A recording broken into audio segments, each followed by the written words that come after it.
ಮಾಡಿದ್ವಿ, ಅಲ್ಲೆಲ್ಲ ನಾವು ಹೋರಾಟಕ್ಕೆ ಬೆಂಬಲಿಸ್ತಾ ಇದ್ವಿ. ಜಂಗಮಕೋಟೆಯಲ್ಲೂ 136ನೇ ದಿವಸ ಇವತ್ತು ಅಂತ ಕೇಳ್ಪಟ್ಟೆ. ಈ ಭಾಗದಲ್ಲೂ ಅಷ್ಟೇ.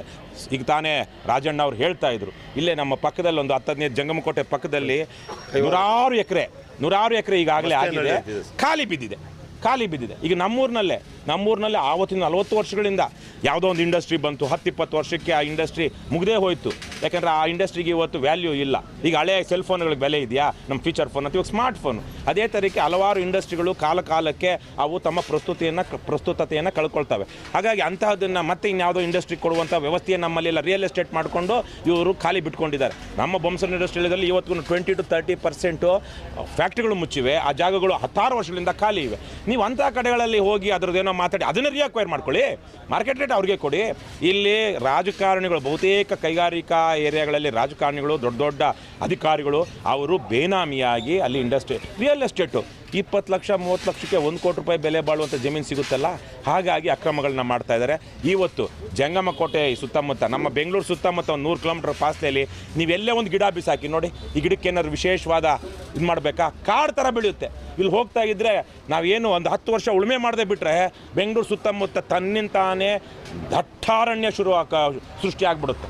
ಅಂತಹ ಫಲವತ್ತಾದ ಭೂಮಿ, ಅಂತಹ ಅದ್ಭುತವಾದಂತಹ ಮಳೆ ಆಗುವಂತಹದ್ದು, ಅಂತಹ ಜಾಗವನ್ನು, ನಿಸರ್ಗವನ್ನು ನೀವು ರೈತರಿಂದ ಕಿತ್ಕೊಂಡು ಅದನ್ನು ಬರಡು ಮಾಡಿ, ಬಂಜರು ಮಾಡಿ, ಖಾಲಿ ಬಿಟ್ಕೊಂಡು ಹೋಗ್ಲಿ. ಇವತ್ತು ತಕ್ಷಣಕ್ಕೆ ಏನಾರು ಮಾಡ್ತಾರೆ? ಇಲ್ಲ, 10-15 ವರ್ಷ 20 ವರ್ಷ ಖಾಲಿ ಬಿದ್ದಿರುತ್ತೆ. ಆಮೇಲೆ ಆದರೆ ಆಯಿತು, ಹೋದರೆ ಹೋಯಿತು. ಸರ್ಕಾರದಲ್ಲಿ ಕಾನೂನುಗಳು ಬಂದಿದೆ, ಭಾರತ ಸರ್ಕಾರದ ಭೂಸ್ವಾಧೀನ ಇದರಲ್ಲಿ 5 ವರ್ಷದೊಳಗಡೆ ಆ ಉದ್ದೇಶಕ್ಕೆ ಬಳಸಲಿಲ್ಲ ಅಂದರೆ ಮತ್ತೆ ಅದನ್ನು ಮರು ವಾಪಸ್ ಮಾಡಬೇಕು ರೈತರಿಗೆ ಅಂತ ಕೊಡ್ತಾ ಇದ್ದಾರಾ? ಯಾವ ತರಹದ ಈ ಕದೀಮರು ಕಾನೂನುಗಳು ಮಾಡ್ಕೊಂಡಿದ್ದಾರೆ ಅಂದರೆ ಭೂಸ್ವಾಧೀನವನ್ನು ಪ್ರಶ್ನೆನೇ ಮಾಡೋ ಹಾಗಿಲ್ಲ. ಕೋರ್ಟಲ್ಲಂತೂ ನೀವು ಭೂಸ್ವಾಧೀನವನ್ನು ಪ್ರಶ್ನೆ ಮಾಡೋದಕ್ಕೆ ಅವಕಾಶವೇ ಇಲ್ಲದಂತಹ ಕಾನೂನುಗಳನ್ನ ಮಾಡಿಬಿಟ್ಟಿದ್ದಾರೆ.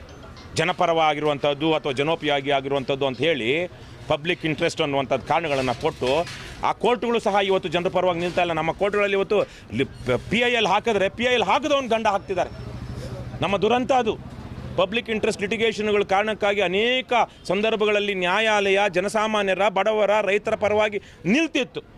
ಇಂತಹ ಜನದ್ರೋಹಿ ಯೋಜನೆಗಳನ್ನ ನಿಲ್ಲಿಸ್ತಾ ಇತ್ತು. ಇವತ್ತು ಜಡ್ಜ್ಗಳನ್ನೂ ಬುಕ್ ಮಾಡ್ಕೊಳ್ಬಿಡ್ತಾ ಇದ್ದಾರೆ. ನಿಜವಾಗ್ಲೂ ಆಗ್ತಾ ಇದೆ. ಹಾಗಾಗಿ ಇಂಥ ಸಂದರ್ಭದಲ್ಲಿ ಕರ್ನಾಟಕ ರಾಷ್ಟ್ರ ಸಮಿತಿ ಪಕ್ಷ ನಾವು ನಿರಂತರವಾಗಿ ಇಂತಹ ಹೋರಾಟಗಳಿಗೆ ಬೆಂಬಲ ಕೊಡ್ತಾ ಇದ್ದೀವಿ. ನಮಗೇನೆ ಹೋರಾಟ ಕಟ್ಟೋದಕ್ಕೆ ಭಾಳ ಕಷ್ಟ ಇದೆ. ಯಾಕಂದರೆ ಇವತ್ತು ನೀವು ಹೇಳಿದಾಗೆ ಅಲ್ಲಲ್ಲೇ ಟೀಮ್ಗಳಾಗ್ಬಿಡುತ್ತೆ, ಮತ್ತು ಅಲ್ಲಿ ಆ ಪಕ್ಷದವರು ಈ ಪಕ್ಷದವರು ಅಂತೆಲ್ಲ ಬರುತ್ತೆ. ಇಂಥ ಸಂದರ್ಭಗಳಲ್ಲಿ ನಾವು ಮಾಡುವಂಥ ಹೋರಾಟಕ್ಕೆ ನಿಮಗೆ ಗೊತ್ತಿದೆ, ನಾವು ಹೋರಾಟಕ್ಕೆ ಯಾರಿಗೂ ಹಣ ಕೊಟ್ಟು ಎಂಡ ಕೊಡಿಸಿ ಬಿರಿಯಾನಿ ತಿನ್ನಿಸಿ ಬರೋದಿಲ್ಲ.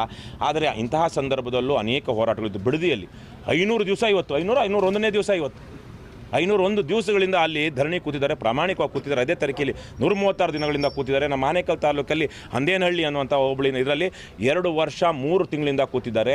ಇನ್ನೊಂದು ಮುತ್ತನಲ್ಲೂರಿನಲ್ಲಿ 1 ವರ್ಷ 1 ತಿಂಗಳಿಂದ ಕೂತಿದ್ದಾರೆ. ಹಾಗಾಗಿ ಇಂಥ ಹೋರಾಟಗಳು ಎಲ್ಲಿದೆಯೋ ಪ್ರಾಮಾಣಿಕವಾಗಿ ನಾವು ಹೋಗ್ತೀವಿ.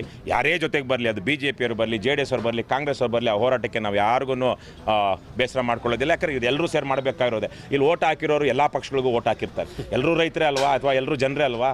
ಹಾಗಾಗಿ ಸೌಜನ್ಯ ಇರುವಂಥ ರಾಜಕಾರಣಿಗಳು ಈ ಸಂದರ್ಭದಲ್ಲಿ ಒಂದು ನೈತಿಕವಾಗಿ ಇದನ್ನು ನೈತಿಕ ಪ್ರಶ್ನೆ ಮಾಡಿಕೊಂಡು ರೈತರ ಪರವಾಗಿ ನಿಲ್ಲಬೇಕು.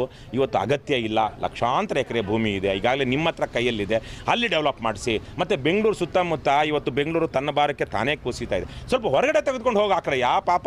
ಆ ಉತ್ತರ ಕರ್ನಾಟಕದಲ್ಲಿ ಇವತ್ತಿಗೂ ಪಾಳೆಗಾರಿಕೆ ಸಂಸ್ಕೃತಿ ಇದೆ, ಪ್ರಜಾಪ್ರಭುತ್ವ ಬೇರೂರಿಲ್ಲ. ಇವತ್ತಿಗೂ ಜನ ಗೋವಾಗೆ, ಬಾಂಬೆಗೆ, ಬೆಂಗಳೂರಿಗೆ ಗುಳೆ ಬರ್ತಾರೆ. ಅವ್ರ ಮಕ್ಕಳಿಗೆ ವಿದ್ಯಾಭ್ಯಾಸ ಇಲ್ಲ.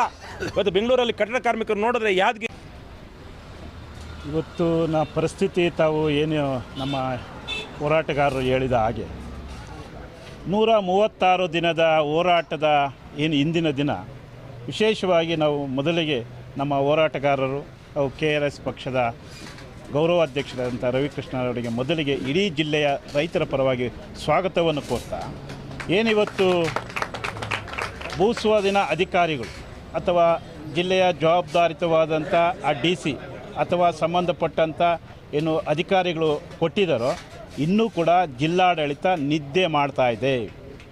ಇವತ್ತು ಕೂಡ ನಾಳೆ ನಾಳುದ್ದ ಅನ್ನೋ ಒಂದು ಪದದಲ್ಲಿದೆ ವಿನಃ ಅವರಿಗೆ ಲಾಭ ಯಾವುದು ಬರ್ತದೋ ಅದನ್ನು ಅರ್ಜೆಂಟಾಗಿ ಮಾಡ್ತಾರೆ ವಿನಃ ಈ ರೀತಿ ಮಾಡೋದು ಭಾಳ ಸೌಜನ್ಯಕ್ಕೆ ಕಮ್ಮಿ. ನಾವು ಕೂಡ ಕಾಯ್ದಿದ್ದೀವಿ. ಯಾಕಂದರೆ SRI ಏನು ಒಂದು ಮತದಾನನ ಬ್ಯುಸಿ ಇತ್ತು, ನಾವು ಕೂಡ ತಾಳ್ಮೆಗಿದ್ವಿ.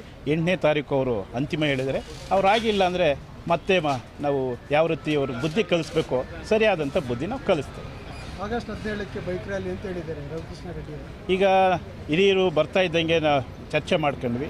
ಅದು 150ನೇ ದಿನಕ್ಕೆ ಒಂದು ದೊಡ್ಡ ಮಟ್ಟದ ಚಳುವಳಿ ಮಾಡಬೇಕು ಅಂತೇಳಿ ನಾವು ಕರ್ನಾಟಕ ರಾಜ್ಯ ರೈತ ಸಂಘ ಮತ್ತು ಹೋರಾಟ ಸಮಿತಿಯ ತೀರ್ಮಾನವನ್ನು ಮಾಡಿದ್ವಿ. ಮೊನ್ನೆನೂ ಕೂಡ ನಾವು ಜಿಲ್ಲೆಗಳಲ್ಲಿ ಮತ್ತು ತಾಲೂಕುಗಳಲ್ಲಿ ಸಭೆಗಳನ್ನು ಮಾಡಿ 150 ದಿನಕ್ಕೆ ಒಂದು ದೊಡ್ಡ ಮಟ್ಟದ ಒಂದು ಚಳುವಳಿ ಮಾಡಬೇಕು ಅಂತ ತೀರ್ಮಾನ ಮಾಡಿದ್ವಿ. ಆಮೇಲೆ ನಮ್ಮ ಸ್ನೇಹಿತರು ಒಗ್ಗೂಡಿ ನಮಗೆ ರವಿಕೃಷ್ಣ ರೆಡ್ಡಿಯನ್ನು ಭೇಟಿ ಮಾಡಿದ ಮೇಲೆ ನಾವು ಕೂಡ ಈಗ ಅವರ ಬರುವಿಕೆಯನ್ನು ಕಾದು 150 ದಿನಕ್ಕೆ ಅವರು ಕಾರ್ಯಕ್ರಮ ಇರೋದರಿಂದ 117 ಅಂದರೆ 17ನೇ ತಾರೀಕು ನಾವು ಬೈಕ್ ರ್ಯಾಲಿಗೆ ಮಾಡಬೇಕು ಅಂತೇಳಿ ಏನು ಹೇಳಿದ್ದಾರೆ. ನಾವು ಕೂಡ ಪೂರ್ವ ಸಿದ್ಧತೆಯಲ್ಲಿ ಕೂತು ಚರ್ಚೆ ಮಾಡಿ ಯಾವ ರೀತಿ ನಾವು ಜಮಕೋಟೆಯಿಂದ ಬರಬೇಕೋ ಅಥವಾ ಹಳ್ಳಿಗಳಿಂದ ಬರಬೇಕೋ ಅದು ಕೂತು ನಾವು ಚರ್ಚೆ ಮಾಡಿ ಅಂತಿಮ ನಿರ್ಧಾರ ತಗೊಳ್ತೀವಿ. Thank you sir.